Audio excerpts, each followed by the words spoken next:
Beautiful day, Patriots. How are you? We're going to talk about the money that's been found in the wall, and I don't know if this is true or not.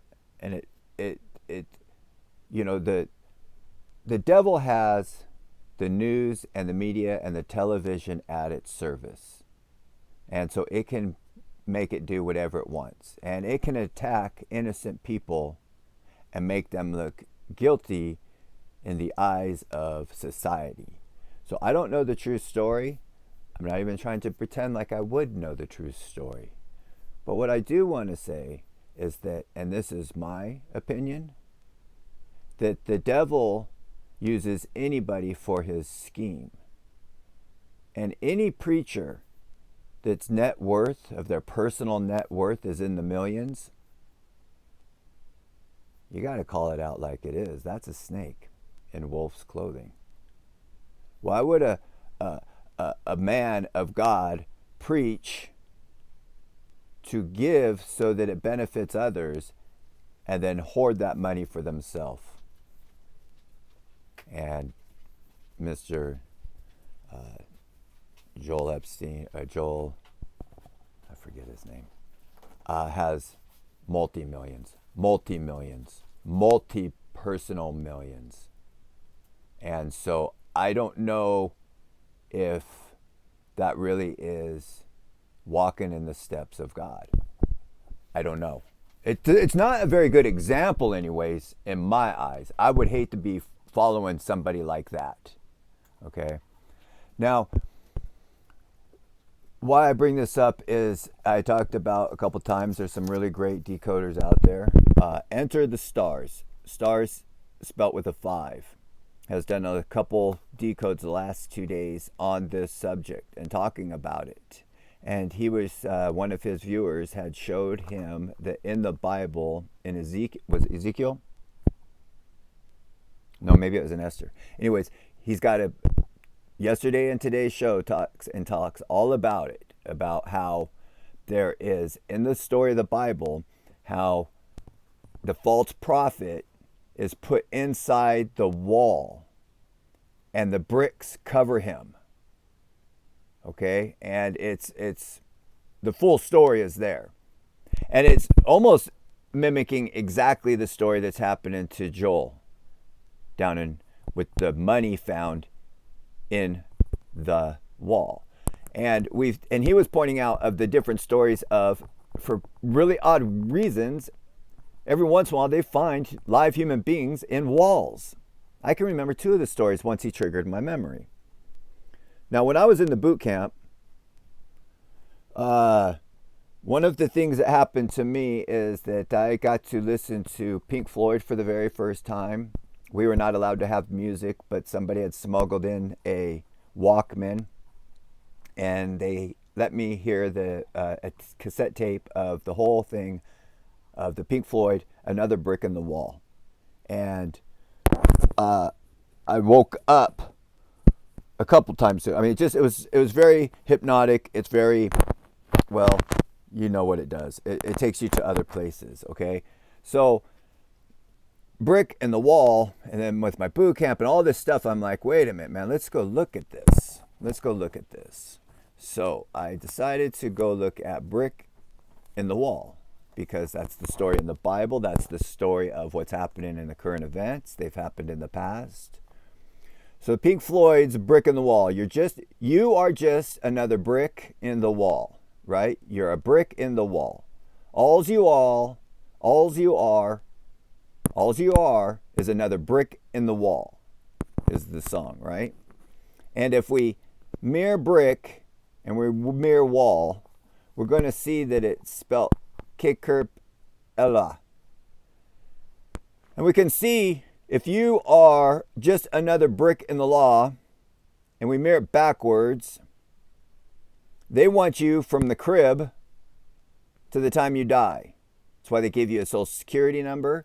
That's why they give you all caps in your name instead of, like it should be, first letter cap, the rest small.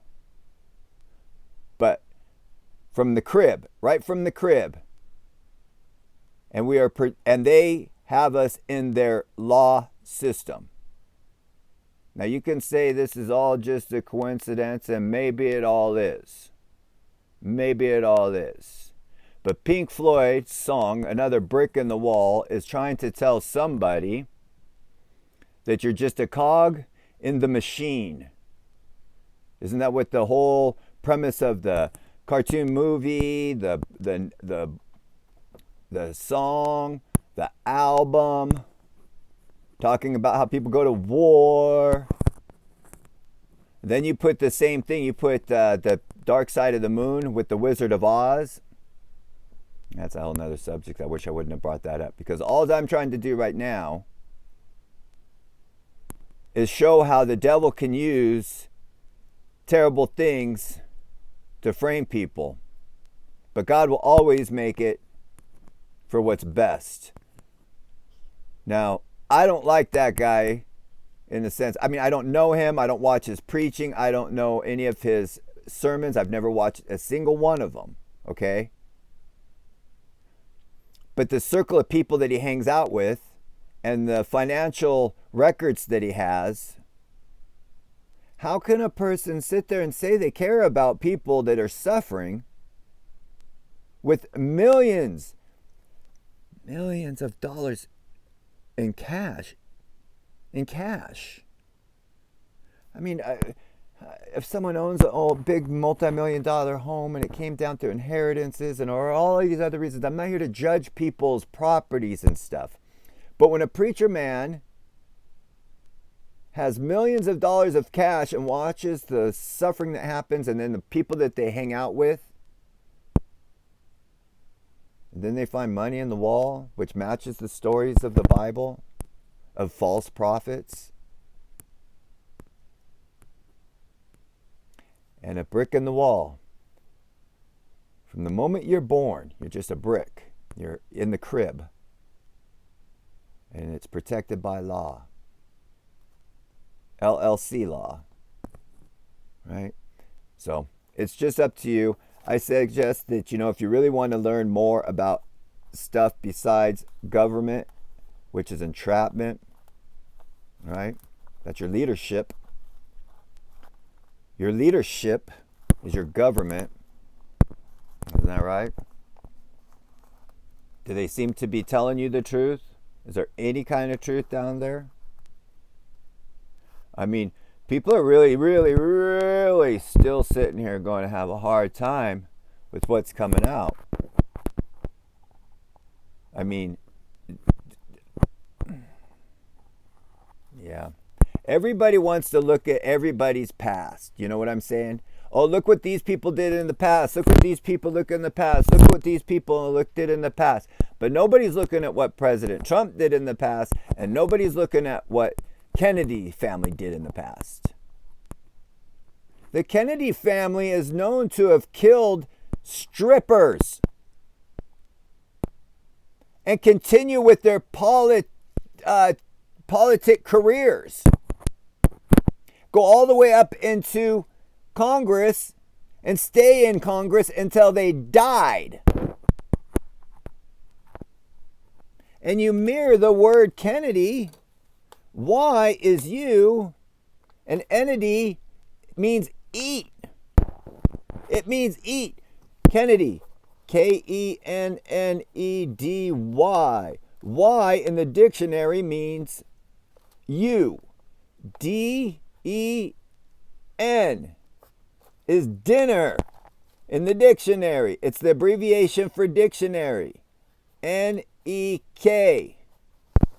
Oh, naked. But anyways, you dinner naked? No. But go look at the word D and neck in the dictionary. People are supporting things that they have no clue. It's just like a farmer or a cattle herder. They are super nice to their cows. They feed them, they wash them, they pet them, they give them names, they massage them, and then one day, they eat them. You are nice to your food. You keep them herded in a corral in one place so you can keep a watch on them. Feed them until it's time for the harvest.